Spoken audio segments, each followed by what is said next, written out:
Welcome my dear students to the online lecture series of Mechanics of Solids, and this is the fifth lecture of this Mechanics of Solids subject. In the last section we discussed about stress at a point, and stress at a point is the totality of all stress vectors acting on that point. So if we take a particular point, we discussed that there are infinite number of planes passing through that point, and stress at a particular point is dependent upon this orientation of the planes. Okay, so there are infinite number of stress vectors passing through a point P. So in order to find these stress vectors in different plane, we use three mutually perpendicular planes: x plane, y plane, and z plane. And in these three mutually perpendicular planes, we calculated 9 stress components. In each plane, there are 3 components: one normal component and 2 shear stress components. Totally, in these 3 mutually perpendicular planes, totally 9 stress components are there. And these 9 stress components are represented in a matrix form. And that matrix form is called stress tensor. So stress tensor sigma or Taj is equal to sigma x, tau xy, tau xz, tau yx, sigma y, tau yz, tau zx, tau zy, and tau sigma z. So this is a stress tensor. And if we know these 9 stress components, so these are the stress components in a 3 mutually perpendicular planes passing through that point P. And if we know these 9 stress components, using these 9 stress components, we can determine the state of stress at any plane. Okay, we can find out the value of stress at any plane passing through that point P. So that is the importance of calculating these 9 stress components. In these 9 stress components, the 3 stress components are normal stress, which is normal to the sigma x is normal to x plane, and the sigma y is normal to y plane, sigma z is normal to z plane. All other 6 components are tangential components or shear component. Per plane, there are 2 shear stress components. And if we consider a small rectangular element surrounding this point P, we have 6 faces. In each face, we can see 3 stress components. So in the positive x direction, we have sigma x, and in negative x direction, we have another sigma x. And to the z direction, we have a tangential stress tau xz, where in subscript the x actually meaning the plane where this stress is acting. So this is an x plane. This is an x plane. This one is an x plane. So this in this tau xy, the first subscript is used to represent the plane on which this stress is acting, and the second subscript, that is z, that is used to represent the direction of this stress. So here we can see this tangential stress or shear stress is acting in the direction z. So the second subscript is used to represent the direction, and the first subscript is used to represent the plane on which this stress is acting. So here this is an x plane, that is why it is x.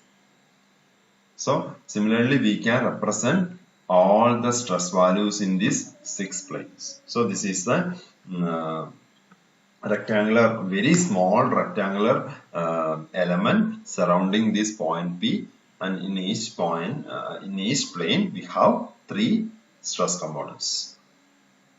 Okay, so that is what we discussed in the last class. In this class, I am going to we are going to discuss about plane stress. Plane stress. So in the last class, actually, we represent 3 directional stress. The stress in x, y, and z direction. Okay, we use 3 directional stress. But in the main problem, when we use this three directional stress, it will be more complex. So engineers frequently make some appropriation or simplification of loading on a body in order that the stress produced in a structure member or the mechanical element can be analyzed in a single plane. So in the previous case, we use or we analyze the stress at a particular point using the stress in the three directions or the coordinate system with the three axes x, y and z. So but this system is somewhat complex. So engineers commonly use or simplify this system into a plane, that is a two-dimensional system, that is x and y. So engineers simplify this three-dimensional system into a two-dimensional system. And corresponding stress system is called plane stress system. Plane stress condition. So in plane stress situation, in which two of the faces of the cubical elements are free of this any stresses. So here in this cubical element, the two of this any of the two faces in this cubical element can be eliminated in a plane stress condition. Okay, so next I am going to represent this plane stress condition or the cubical element that we are using in plane stress condition. So commonly we eliminate the z-axis. Okay, the z-axis is chosen perpendicular to this face. So here, for example, in a cubical element,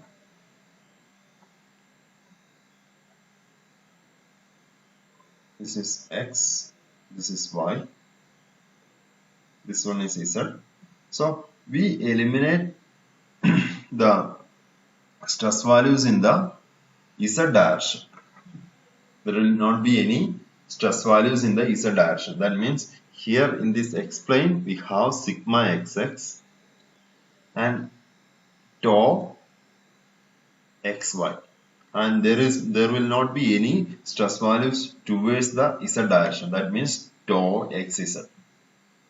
And here we have sigma y, and here also we have sigma y, here sigma x, here in the positive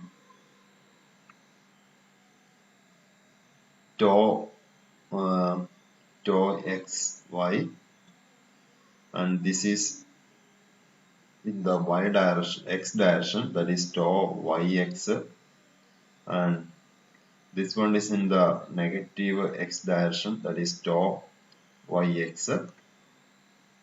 So this will be the stress system in a plane stress condition. And here there is no stress values in the z direction, and here there is no stress values in the z direction. Here also no stress values in the z direction. So in this plane stress condition, we eliminate the stress values in a particular direction. For example, in this case, we eliminate the stress components in the z direction. So we can say the sigma z equal to tau zx equal to tau yz equal to 0. Tau yz or tau zy equal to tau xz equal to 0. So in this system,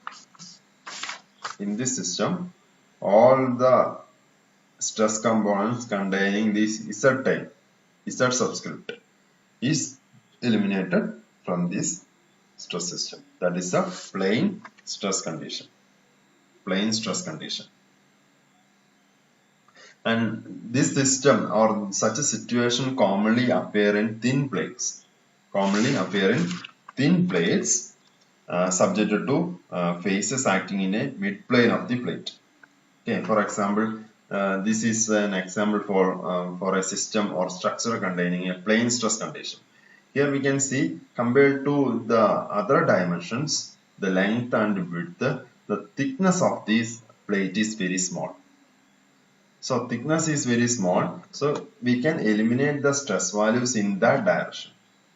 Since this is a thin plate, we can eliminate the stress values in that direction.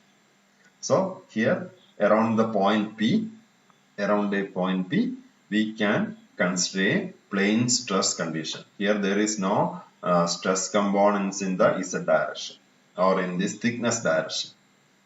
Okay, so that is the plane stress condition. And in the plane stress condition, we can reduce this cubical element into a plane element, a single plane rectangular element.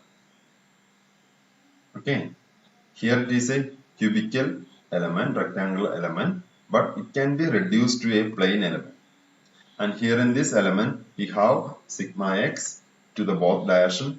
You can see sigma x, sigma y in both direction, but there is no sigma z. So we can avoid that in the plane condition, plane stress condition. Then tau xy, tau y, tau xy, tau xy, tau yx, tau yx. So this is the plane stress condition. Okay, so here in this plane stress condition, we eliminate sigma z value equal to 0, tau xz or tau zx is equal to 0, tau yz or tau zy equal to 0. Okay, and only three components of stress, sigma x and sigma y, tau xy are enough to specifying the state of plane stress. I will explain. Here we have 9 stress components. Sigma x, tau xy, and here it is tau yx. But this tau xy and tau yx is equal. I will explain what is the reason for that. The tau xy, that means the shear stress acting on x plane in y direction is equal to the shear stress acting in y plane in x direction. Okay, so tau xy equal to tau yx, and similarly tau xz equal to tau yz, and similarly tau zy equal to tau yz. Okay, so here in this system we have only tau xy, this is tau xy, tau yx, and this one is also tau yx. Okay, so tau yx is equal to tau xy, then the shear stress value is only single one, that is tau xy. Okay, out of this 4 shear stress value, both these two are same, tau xy, and these two are tau yx, but tau yx and tau xy are same. So these 4 stress components are same, that is equal to tau xy. Okay, so in this system we can see sigma x, sigma y, tau xy. Only 3 components are there. So the 9 components is reduced to 3 components in a plane stress condition. So the analysis is very easy in a plane stress condition. That is the importance of plane stress condition.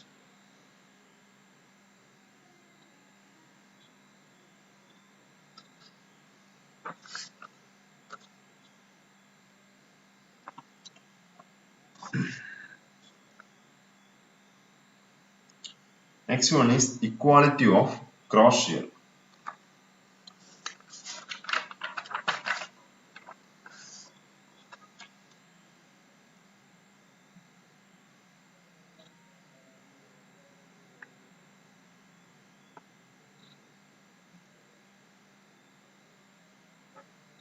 Equality of cross shear. So this is what I explained before, that is tau xy and tau yx are equal. So this is equality of cross shear, or tau yz and tau zy are equal. So this is equality of cross shear. Next we are going to just a proof of this condition, equality of cross shear. So in the for deriving this condition, I am using a rectangular element.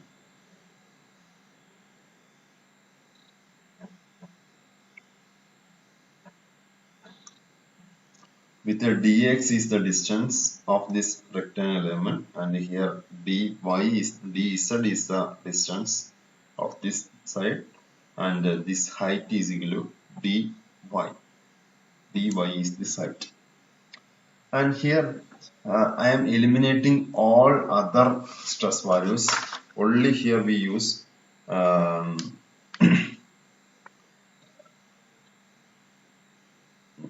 this is a plane stress condition I am taking for equality of cross shear. I am taking plane stress condition. So there will not be any stress terms with the z direction. A stress term in the z direction. Okay. And one more thing is that here I am eliminating all normal stress.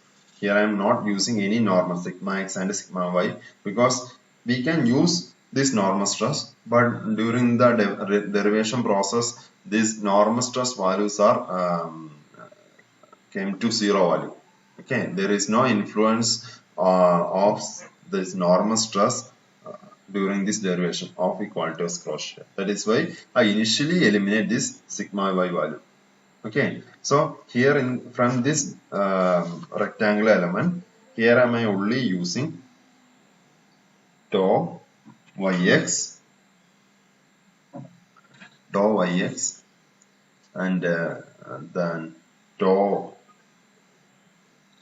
xy, and here tau yx, and here in this tau xy.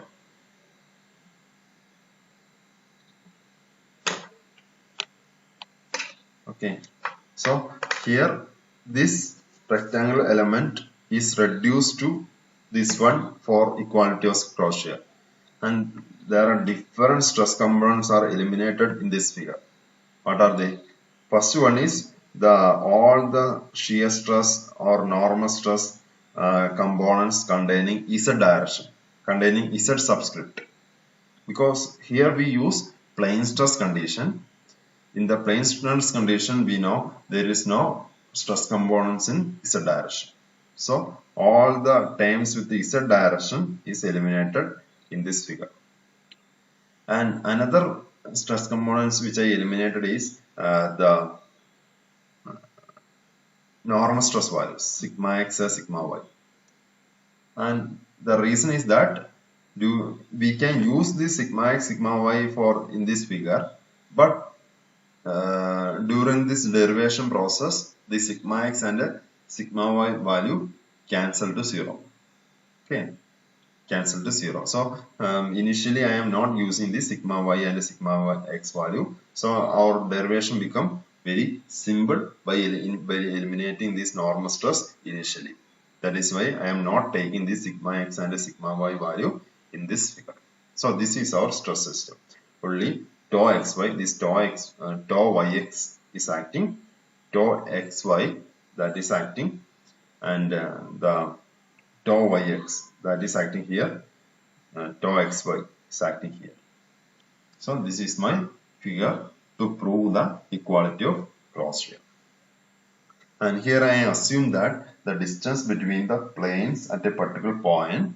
So here I am considering a point P, and this is the rectangular element around this point P, and it has a dimension dx and vertical height of dy, and in this direction it has a width of dz.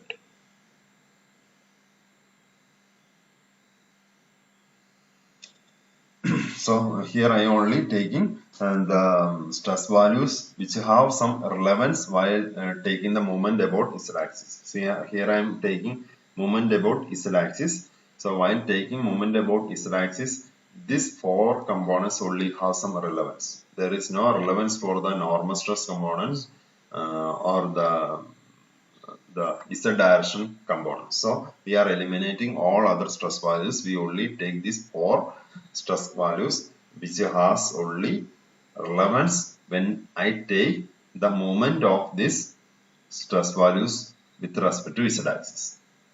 Okay, that is why I am taking these four components. So here in this, the four components are tau xy, tau yx, again tau xy. So there are two tau xy, here one, and again tau next to tau yx. So these are the four stress components acting on this cubical element.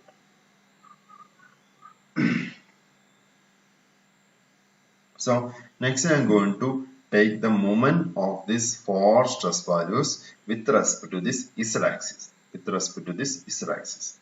So the moment of all the, we know moment is equal to force into perpendicular distance, but here it is a stress. It's a stress value. Tau is a shear stress. So first we need to convert the shear stress into force. Then force into perpendicular distance is equal to moment. So moment of all forces about Z axis equal to, first one is tau xy, this tau xy. So tau xy, first I am converting this shear stress into force. How can we convert stress value into force? Stress into area. Stress is equal to force by area. So force is equal to stress into area. So tau xy into, and this tau xy is acting on this plane. So the area of this plane is equal to dz into dy. The height is dy and the width is dz. So dy into dz.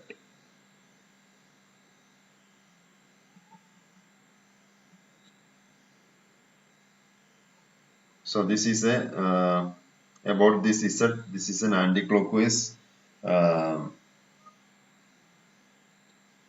one. This is an anti-clockwise one. And what is the force into perpendicular distance? Perpendicular distance is equal to dx. This force into perpendicular distance to Z is equal to dx. So into dx. So here I am taking anti-clockwise as positive. Then next one is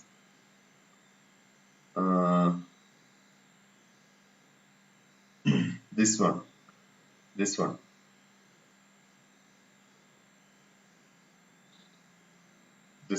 Okay, this one. So tau yx into what is the area of this plane? That is equal to dx into, this one is dz. So dx into dz, and the perpendicular distance is equal to from this point to this point or towards Z axis, that is equal to dy into dy. And this is a clockwise moment, so it is a -1. It is a -1. Okay, and the remaining, this one is passing through the Z axis, so there is no perpendicular distance.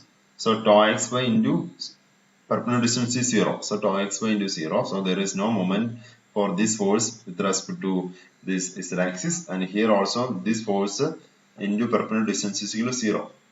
There is no perpendicular distance between, this is passing through Z axis. So there is no perpendicular distance between this tau yx and Z axis. So these two forces are cancelled, because when we take moment, we have to multiply these two forces with the 0. So this value will be 0.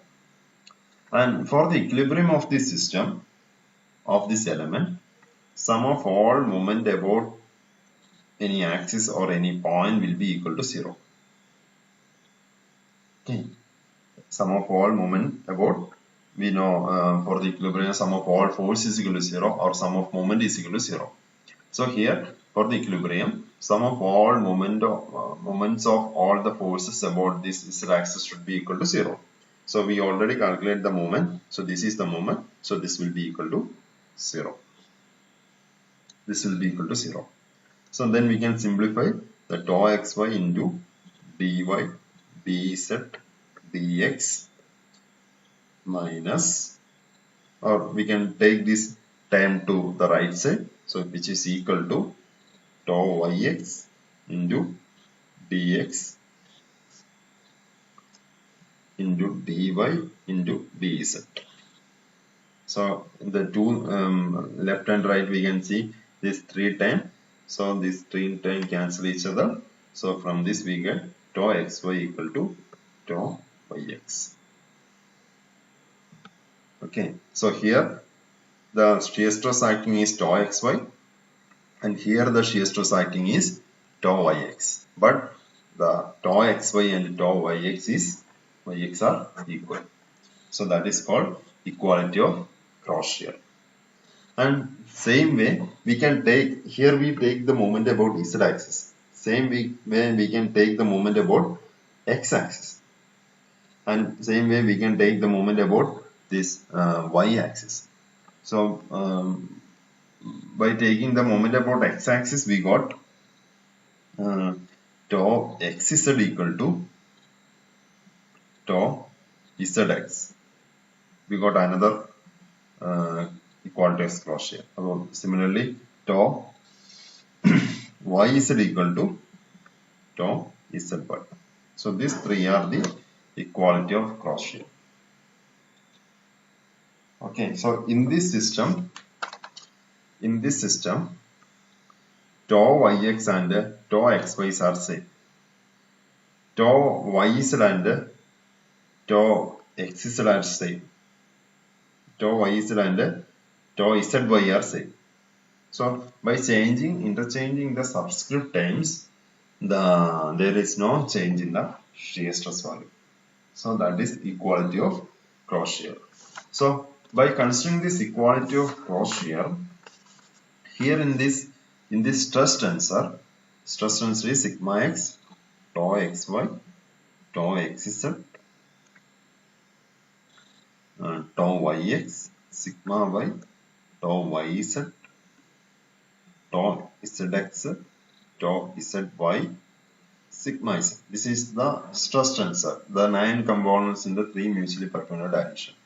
But in this, by applying equality of cross shear, we know tau xy equal to tau yx, tau zx is equal to tau xz, tau yz equal to tau zy. So we can apply this relation here. So here this stress tensor changes to, so here in this we can apply, this is the equality of cross shear, and we can apply this relation here. So here we can rewrite this stress tensor, that is sigma x, tau xy, tau xz. Instead of tau yx, we can write tau xy, sigma y. Instead of tau, we can write tau yz. Then instead of tau zx, we can write tau xz. Tau zx is equal to tau xz. So tau xz. Then instead of tau zy, we can write tau yz. Just to change the subscript values into sigma z. Then we rewrite this stress tensor. And here in this we can say there is only 6 unique components. Here there are 9 components, 9 unique components, but here only 6 components, 6 unique components: sigma x, sigma y, sigma z, tau xy. Here both are tau xy. So only one component, tau xy. Then tau xz. So the next component, tau yz. So the 6 stress values or shear stress values reduced to 3. So totally 3 normal stress component and 3 shear stress component. Total 6 component. Total 6 components. So in the stress tensor, the 9 components are reduced to 6 components by applying the equality of cross shear. Again, we can reduce this stress tensor into 3 components by applying plane stress condition. So this is our stress tensor sigma x, tau xy, tau xz, tau xy, sigma y, tau yx, tau xz, tau yz, sigma z. This is a stress tensor after applying the equality of cross shear. Again, we can reduce this stress tensor by applying the plane stress condition. Plane stress condition. How? In the plane stress condition, the stress components with the z directions will be 0. So this will be 0, this will be 0, this will be 0, because all this contain z direction, and this one will be 0, this one will be 0. Okay, so the stress tensor reduced to sigma x, tau xy, tau xy, sigma y. This is the stress condition after applying stress tensor after applying equality of cross shear and plane stress condition. And how many components? Only 3, because the unique components are sigma x, sigma y, and tau xy. Only 3 components. So that is about equality of cross shear.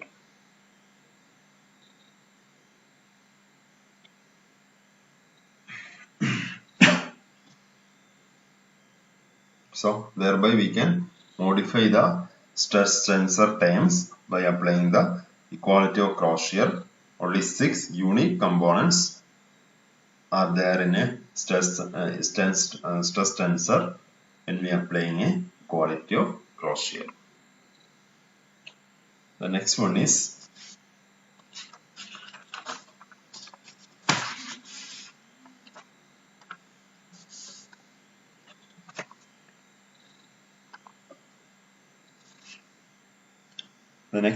equation of equilibrium.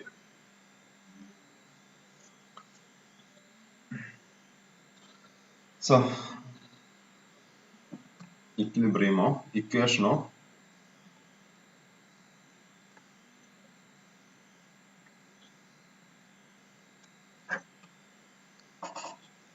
So far we discussed about the stress at a particular point.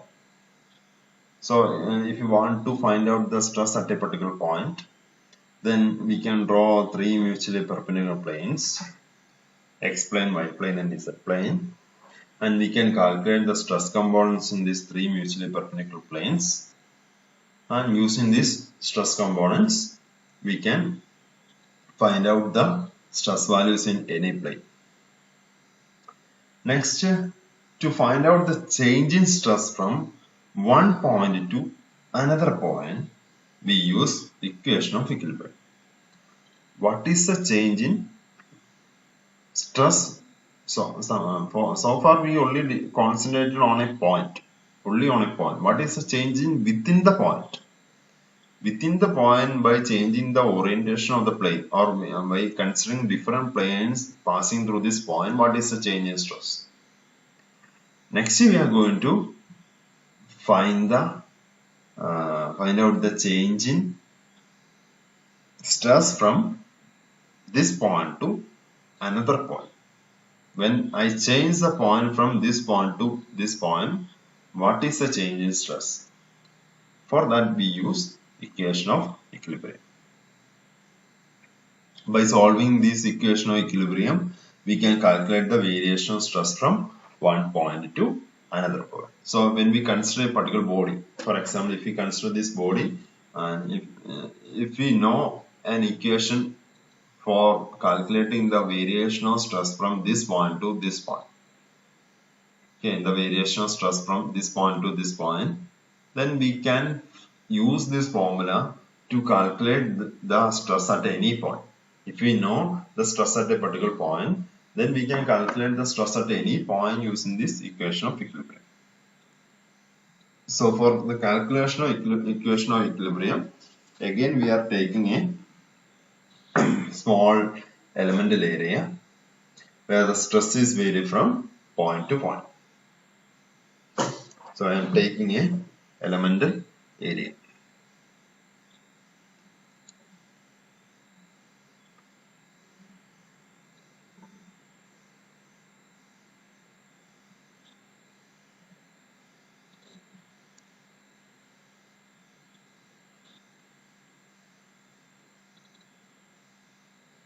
So this is an elemental area. So in the previous case, the previous discussion we used,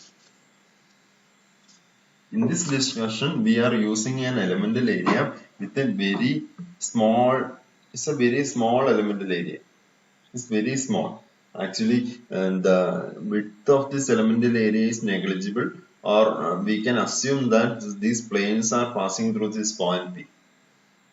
Okay, so this is very small elemental area. But here in this problem, this elemental area has a particular distance or dimensions. So here actually we are calculating this variation of stress from one point to next point using this elemental area. Okay, so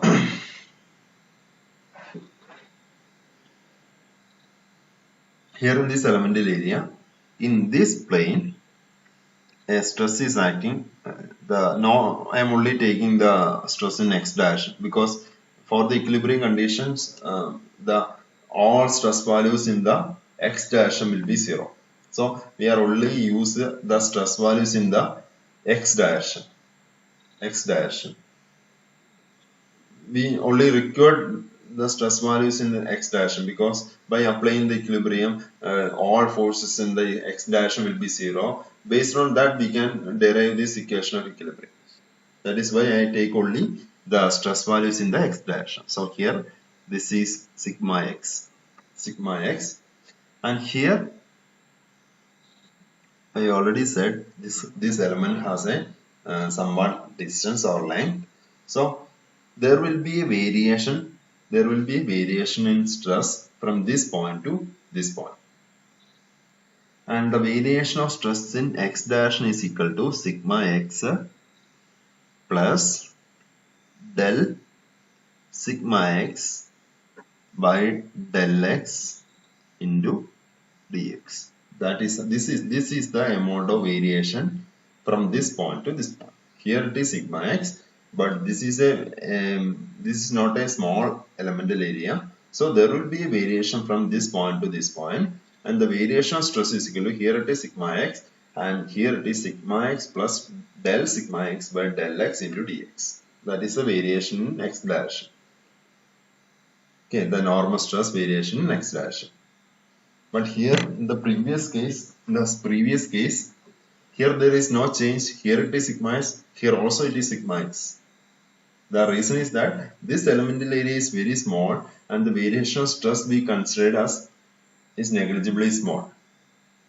So we assume that here and here it is sigma x. But here we consider a stress change from this point to this point. Here it is sigma x, here it is sigma x plus del sigma x by del x into dx. And here another one, from this figure we can see the another stress in the x direction is tau yx. So tau yx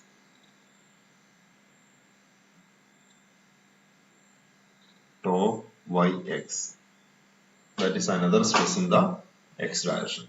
And here we have another stress in x direction, that is again tau yx, but in opposite direction. So but there will be a change from this point to this point. So here it will be tau yx plus del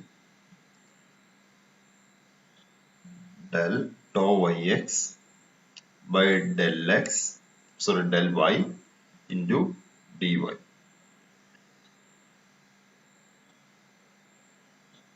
Okay, so that is the variation. Here it is tau yx, but here it is when the position of this point change from here to here, the stress value also will change. Here it is tau yx, but here it is tau yx plus del tau yx by del y into dy. Okay, and the third one is this one, another stress values in the expression tau zx. So in the front plane it is tau zx in the z plane. So tau zx, the backside z plane, it will be tau zx plus del tau zx by del z into dz. So these are the all stress values in the x direction. Here also in this figure we can see this one, this one, this one, this one, this one, and this one. These are the stress values in x direction. So we all represent the stress values in x direction, but there is a variation of stress value from this point to this point, this point to this point, and from this point to this point. This is the front Z plane, this is the back Z plane. All the remaining stress values are in either y direction or z direction. Here we are not taking stress components in the y and z direction because this stress components in x direction is enough to derive the equation of equilibrium. That is why we eliminate all other stress components. So here we are applying the condition of equilibrium. Here all the forces in the x direction will be 0. That is the condition of equilibrium. So all the forces in the x direction will be equal to 0. Okay. So here I am applying all the forces. Here all these are stresses. So we need to convert these stress values into force. So this is the derivation. This is the derivation.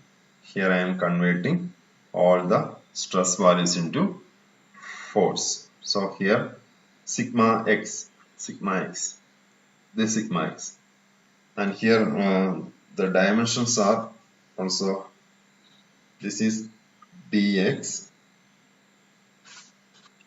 this is dx, this is dz, this one is dy, the dimensions dy. So the sigma x is acting on this plane, and what is the area of this plane? Dy into dz, dy into dz. Okay, so sigma x into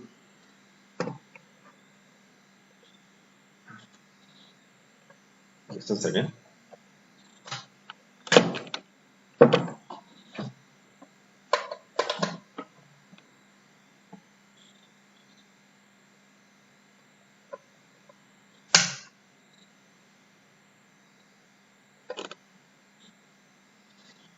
So sigma x into dy into dx is the area. Dy into dz is the area. Okay.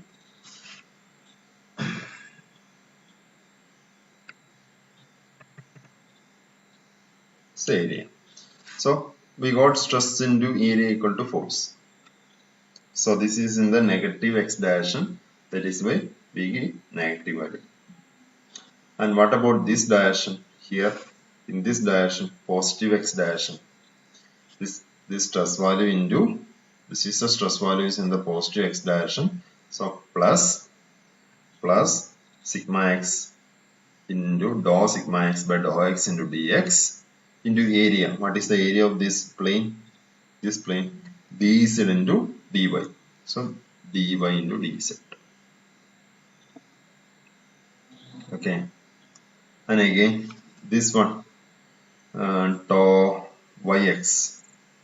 This one tau yx into what is the area of this plane?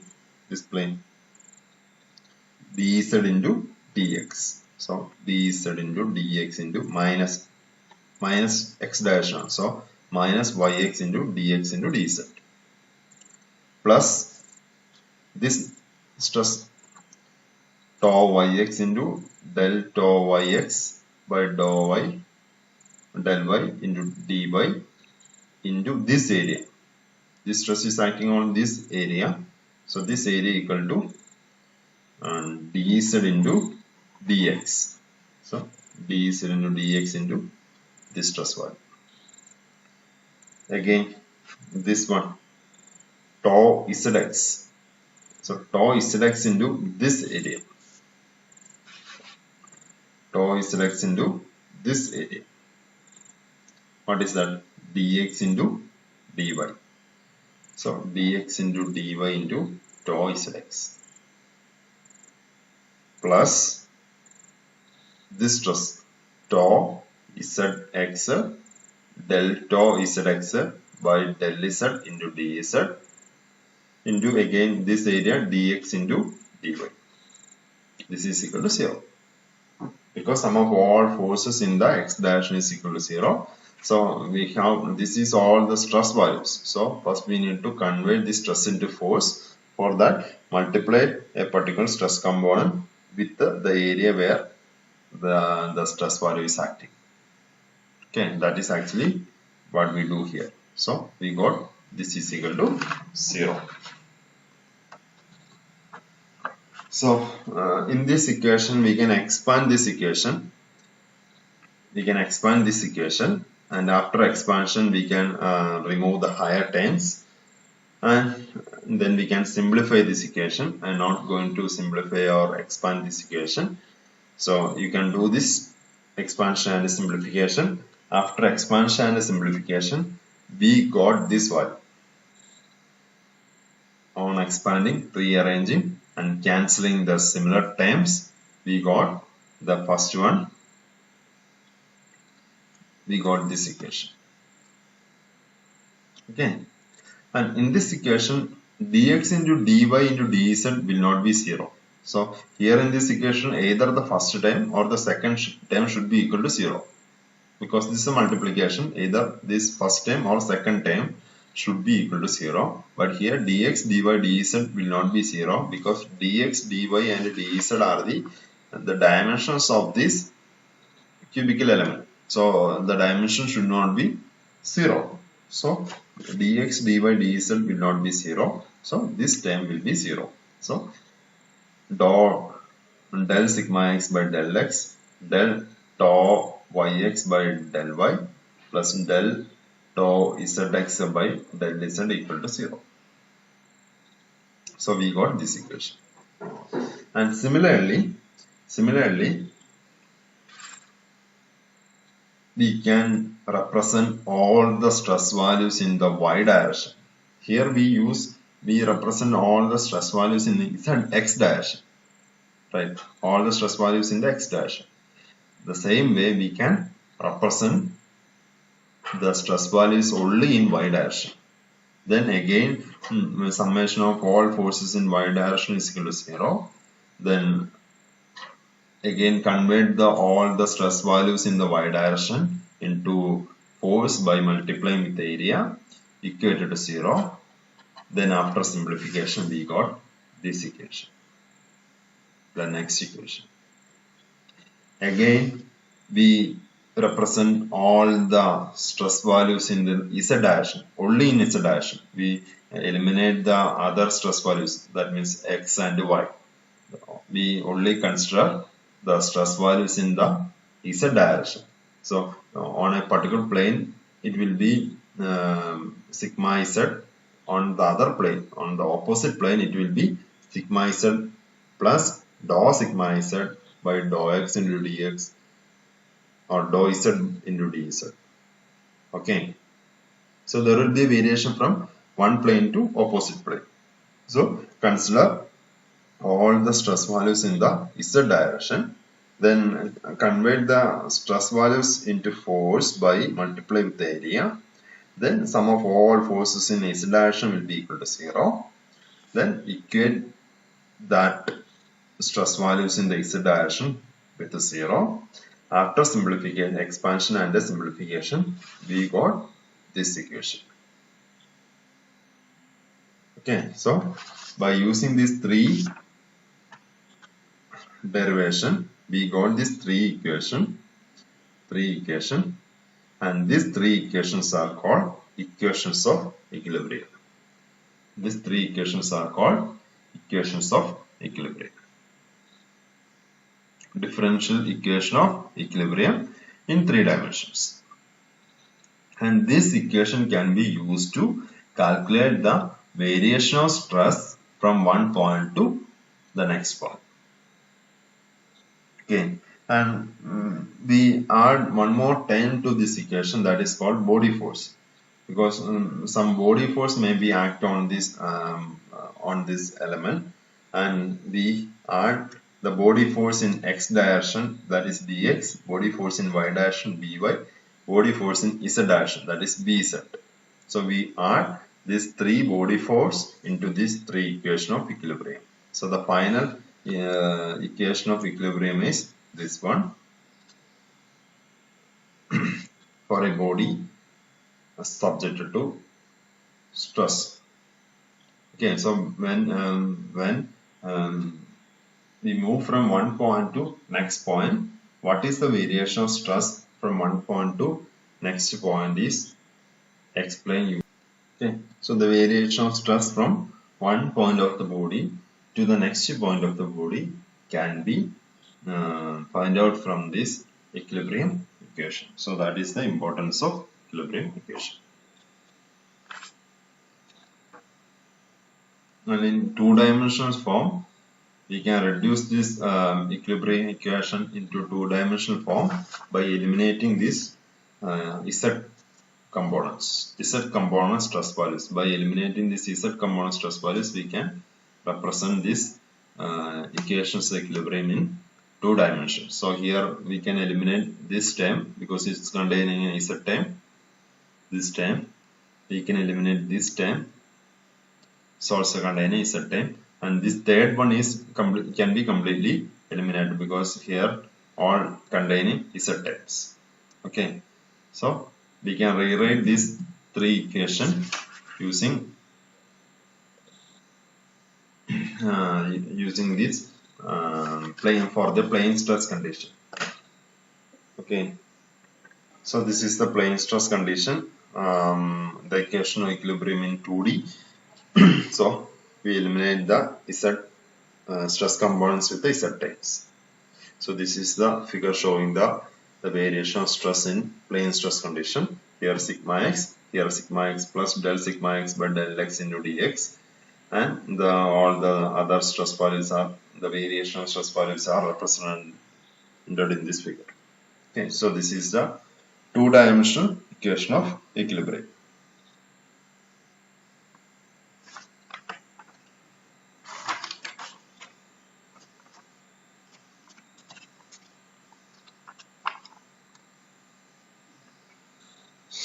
So far we discussed about two important topics. First one is the stress, that how we can represent a state of stress at a particular point.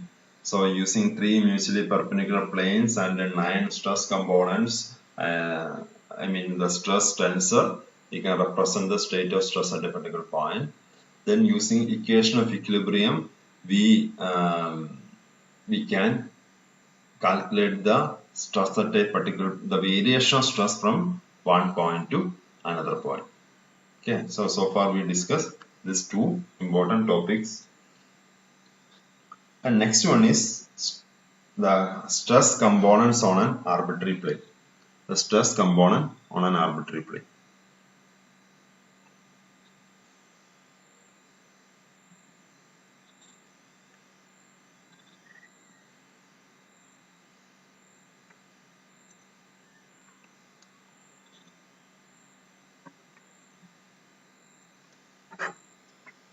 the stress component on an arbitrary plane.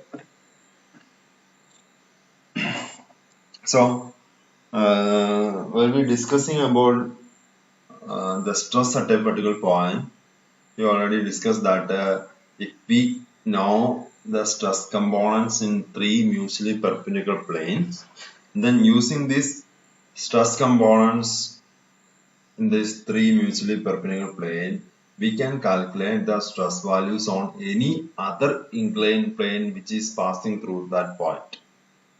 Okay, we can calculate the stress components on any other plane passing through that point.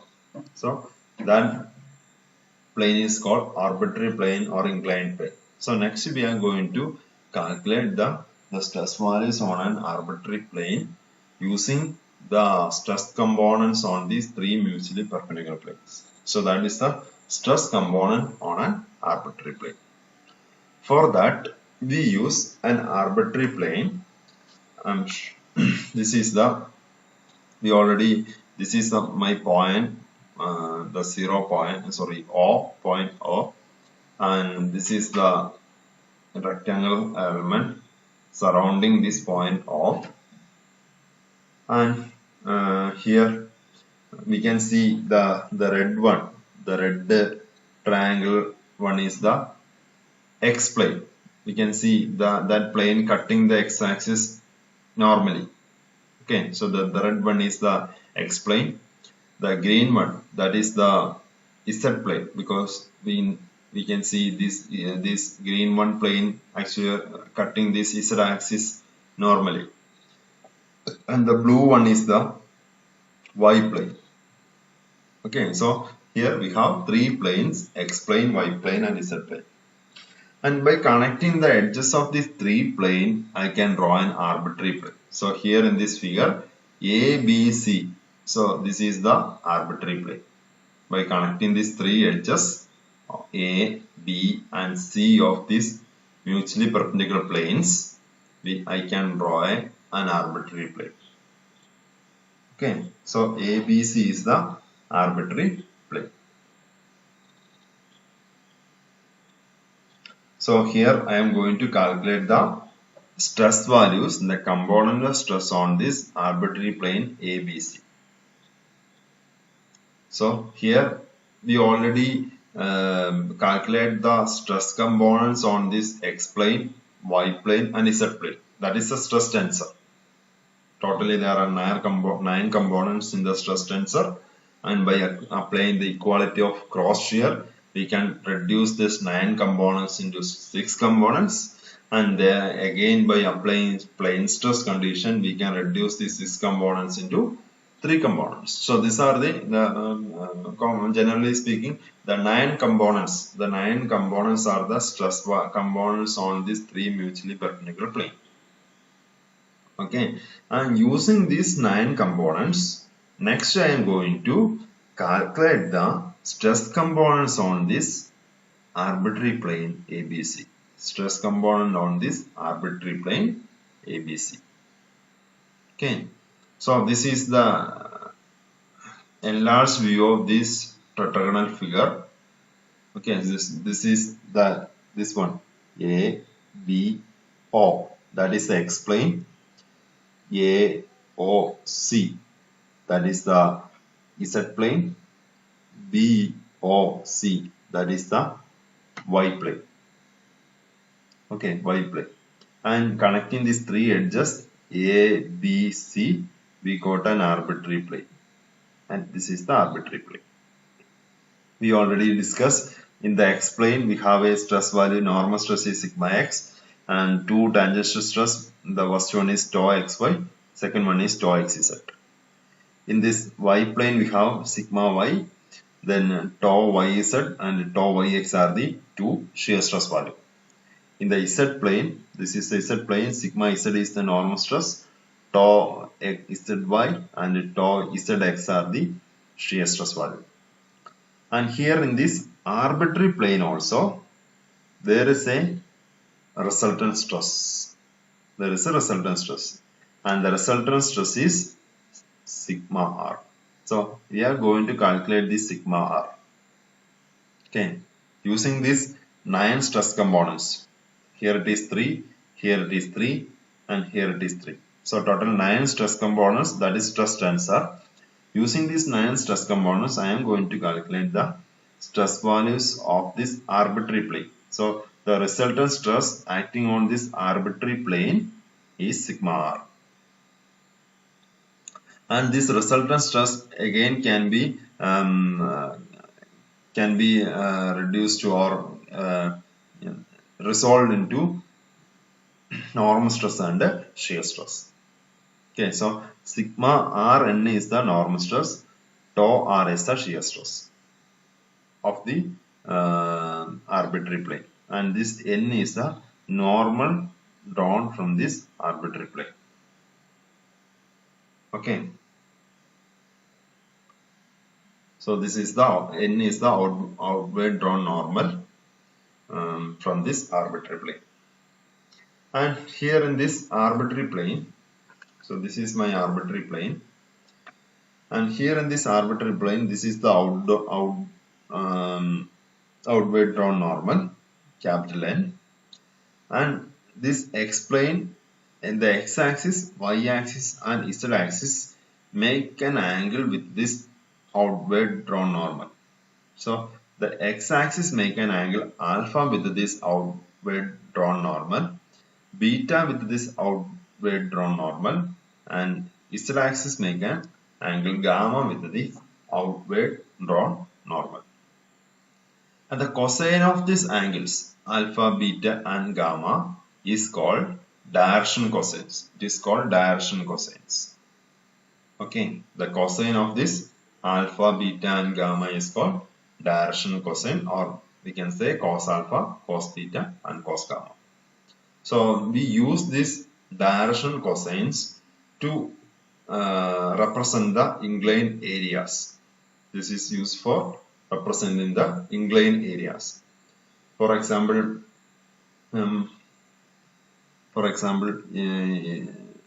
if this area is equal to capital A, this is equal to capital A, and then what is this area? What is this area?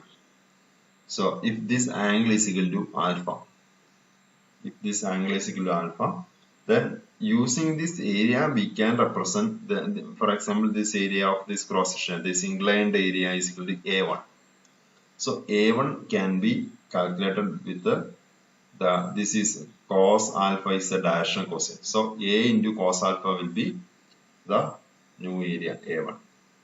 Okay, so this direction cosines basically used for calculating this inclined area based on a particular area which we know.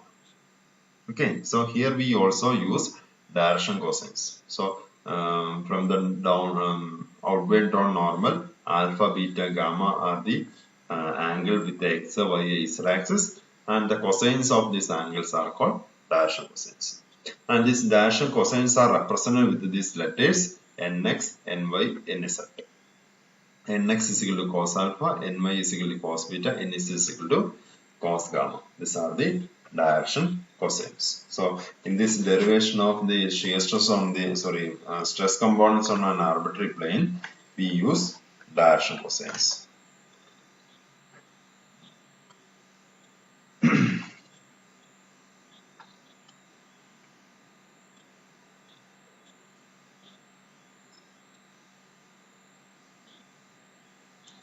So next, in this figure, the ABC, the area of the ABC, we assume the area of the ABC, that means the arbitrary plane is equal to dA. So dA is the area of the ABC. So this is the area of the inclined plane, that is dA. Okay, and if dA is the area of ABC, so area of ABC is equal to dA. ABC is the arbitrary plane. If dA is the area of ABC, then what is the area of AOB. What is the area of AOB? So here we use direction cosine. So direction, by applying the direction cosines, dA into nx will be the area of AOB. So similar to here, what I explained here. So if dA is the area of this inclined plane, then area of this plane will be equal to dA into cos alpha, or dA into nx. Cos alpha is equal to nx. So by using this concept, if we know the area of ABC, that is dA, then we can calculate the area of this x plane, that is equal to AOB, that is equal to nx into dA. Similarly, area of this AOC is equal to dA into AOC, that is Z plane, so NZ. Area of this BOC is equal to dA into the direction cosines is equal to n, and direction cosines is equal to gamma. So n is n y. So this is the area of the area of ABC is equal to area of BOC is equal to dA into ny. Area of AOB is equal to dA into nx. Area of AOC equal to dA into nz. So for the equilibrium condition, the summation of all forces in the x direction, y direction, z direction will be 0. So next we consider the equilibrium condition of this force system. So for the equilibrium condition of the force system, all the forces in x direction and y direction and z direction will be equal to 0. So next, for the equilibrium condition, the equilibrium equation in x direction. Next we are going to calculate the equilibrium condition, or the we are going to add all the forces in x direction. So for the equilibrium condition, all the forces, sum of all the forces in x direction will be equal to 0. So here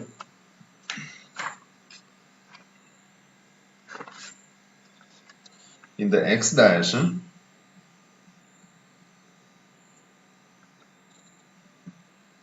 we have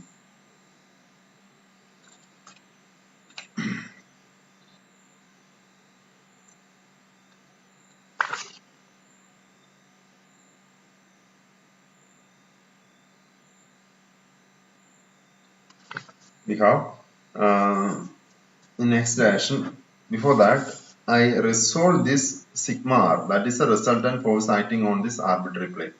I resolve this sigma r into 3 components. Initially, I resolve into a normal and a tangential component. And one more time I am resolving this sigma r. The sigma r resolved into components in x direction, y direction, and z direction. Okay, I resolve this sigma r into component in x direction, y direction, and z direction. And the component of sigma r in x direction is sigma rx. Okay, that is the component of this sigma r in x direction. So if sigma rx is the component of sigma r in x direction, then what is the corresponding force? The force will be equal to into dA, because dA is the area of this ABC where the sigma r is acting. So the one component of sigma r is sigma rx, that is the component in x direction. Similarly, the component in y direction is equal to sigma ry, component in z direction is equal to sigma rz. Okay, so here I am equating all the forces in x direction. For the equilibrium condition, the sum of all forces in x direction will be equal to 0. So here I am only considering the forces in x direction. First I am taking the resultant force acting on the arbitrary plane in x direction, that is Rax. So Rax into dA is the force in x direction. And what are the other forces in x direction? The second force is the sigma x, so which is in opposite direction of sigma Rx. So minus, here it is plus, this is in opposite direction, that is why I give minus sigma x into, what is the area of AOB? Area of AOB is equal to dA into nx. dA into nx. So dA into nx. And what are the other forces? Other forces are this tau yx. So tau yx into what is the area of this BOC? So BOC, and here it is in the plus direction.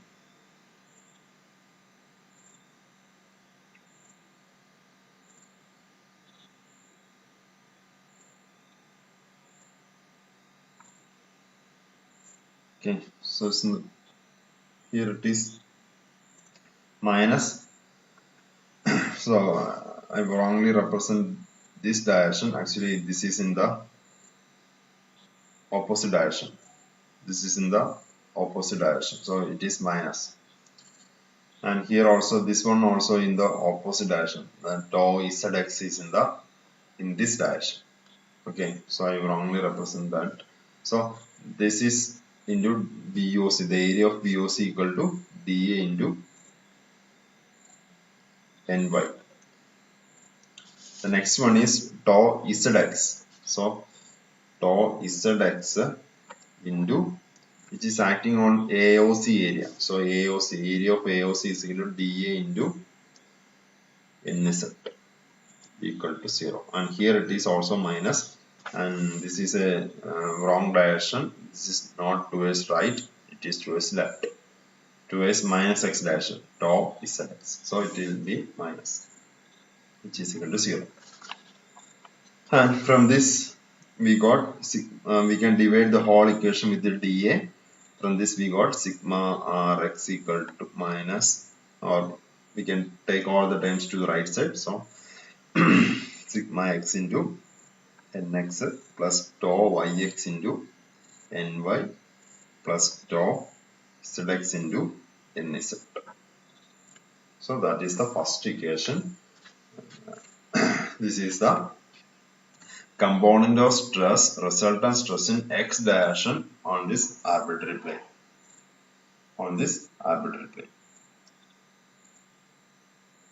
Okay. And similarly, we can calculate the component of stress in y direction. So we can resolve this. We can resolve this sigma r in x direction, y direction, and z direction. So we already calculated the component of stress in x direction. Same way, by resolving sum of all forces in y direction is equal to 0. So we can the different forces in y direction, we can see different forces in y direction, and equating these forces in y directions to 0, we got next equation. So that is the second equation, sigma ry. Similarly, getting all the forces in z direction, we got this next equation, that is sigma rz. So these are the three equations. And this, so from this we got sigma rx, sigma ry, sigma rz. So these are the components of this sigma r, the resultant stress acting on this arbitrary plane, that is sigma r. The component of sigma r is sigma rx, sigma rx, sigma ry, sigma rz. Okay, so if we know these components rx, ry, sigma rx, ry, and rz, by from this we can find the resultant value sigma r. And these three equations are called the Cauchy's stress formulas. These three equations are called Cauchy's stress formula. And here for calculating these three stress components, sigma Rx, sigma Ry and sigma Rs, what are the right hand side components? Sigma Z, tau xz, tau yz, sigma y, tau xy, tau zy, sigma x, tau yx, tau zx. All components are the different terms of stress tensors, the 9 stress tensor terms. So that is why I initially said using the stress components on these three mutually perpendicular planes, we can calculate the stress values on any arbitrary plane. So that is actually what we do here. Using this, we use and develop three equations. That is Cauchy's stress formula. In this Cauchy's stress formula, it gives a relationship between the 9 stress components in these three mutually perpendicular plane and the stress components on an arbitrary plane. So the right hand side is the 9 stress components on an arbitrary plane. 9 stress components in a mutually perpendicular planes or stress tensor, and the left hand side is the stress components of the arbitrary plane. So by using these 9 stress components, we calculate the stress values on an arbitrary plane. And additionally, we use the direction cosines to represent the directions or the angle variation between the three mutually perpendicular planes and the arbitrary plane. Okay, so the stress components sigma Rx, Ry, sigma Rz on an arbitrary plane which are acting in x direction, y direction and z directions are represented in terms of the stress components in the rectangular coordinate system, that is stress tensors, that is the sigma x, sigma y, all other types, the 9 stress components. And this formula, these three formulas, the equation number 5, 6, 7 is called Cauchy's stress formula, and we can represent these three formula in a matrix form. So this is the matrix representation. Okay, so by multiplying these two matrices, we got these formulas. Okay, so this is the matrix representation, and in this matrix representation, the left hand matrix, this matrix is the stress components on an arbitrary plane. The component of stress, the resultant stress on an arbitrary plane is the left hand side matrix, and this is nothing but the stress components on a three mutually perpendicular planes, that is stress tensor. We already discussed about this stress tensor. Okay, so this is the stress tensor and this is the direction cosines. So using this stress tensor and the direction cosines, what is the importance of this direction cosines? That gives the relationship between the orientation of this arbitrary plane with these three mutually perpendicular planes. That is represented in this direction cosines. And all the stress values in the three mutually perpendicular planes is represented on this stress tensor. And by multiplying these two matrices, we got the stress components on an arbitrary plane. So what is the importance of calculating the stress values on an arbitrary plane? By using these three equations, we can calculate the stress values on any arbitrary plane that is at an angle with these three mutually perpendicular planes. So we already said around a point there are infinite number of planes or arbitrary planes. So if we know these stress components of these three mutually perpendicular planes, and if we know the position of the arbitrary plane, so out of infinite number of planes, each plane has a particular position. We can represent the position of the the relation, the angle between the arbitrary plane and these three mutually perpendicular plane. So that can be represented with this direction cosines. So if we know these two values, using that we can calculate the stress components or the value of stress values on any arbitrary plane. So that is the importance of this Cauchy stress formula. So this is the equations of the stress components on an arbitrary plane. So from this the normal stress and the shear stress, we got the three components sigma rx, sigma ry, sigma rz, and from this we can find the resultant stress. This is the resultant stress, sigma r. So the resultant stress can be calculated from we know the resultant is equal to sigma r square is equal to, these are the three components we calculated using Cauchy's formula, sigma rx square plus sigma ry square plus sigma rz square. And again so this is the one resolved components of the resultant stress. We resolved in x direction, y direction and z direction. Similarly, we can resolve this resultant stress in as a normal stress and a tangential stress. We can resolve this resultant stress into normal direction and the tangential direction. So the normal direction we got sigma rn. Sigma rn is the resolved component of the resultant stress in the normal direction, and the tau r is the shear stress component of the sigma r.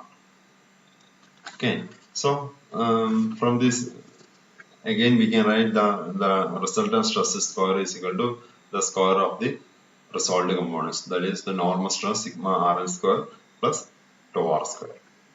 So if we know this three value from Cauchy's formula, we can calculate this three value. From that we can calculate sigma r. So we got sigma r. Again, the normal stress also can be represented in the form of the direction cosines. So direction cosines is equal to the normal stress is equal to of the arbitrary plane. The normal stress on this arbitrary plane, that is this one. This one. Normal stress on this arbitrary plane is equal to the sigma rx into nx, that is this one is the resultant the component resolved component in x direction into nx, the resolved component in y direction of the resultant stress into ny direction cosine, the resolved component in z direction into nz. So this is equal to normal stress. This is the formula used for finding the normal stress.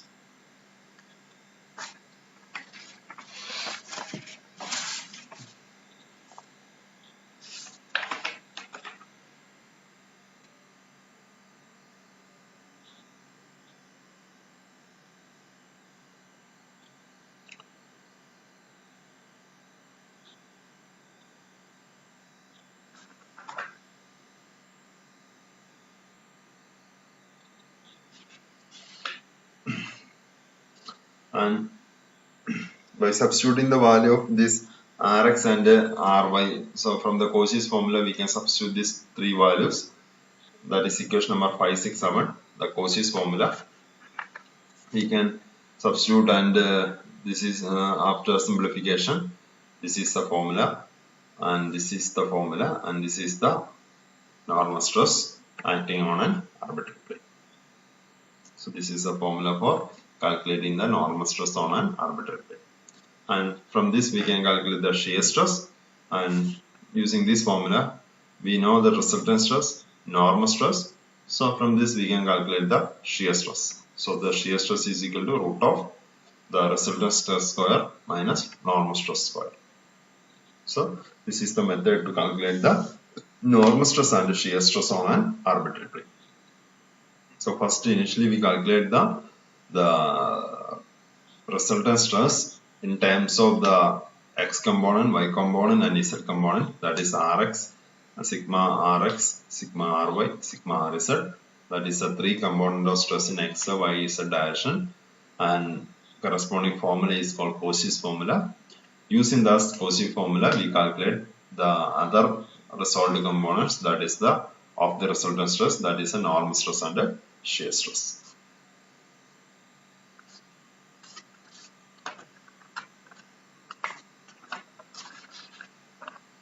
Okay, so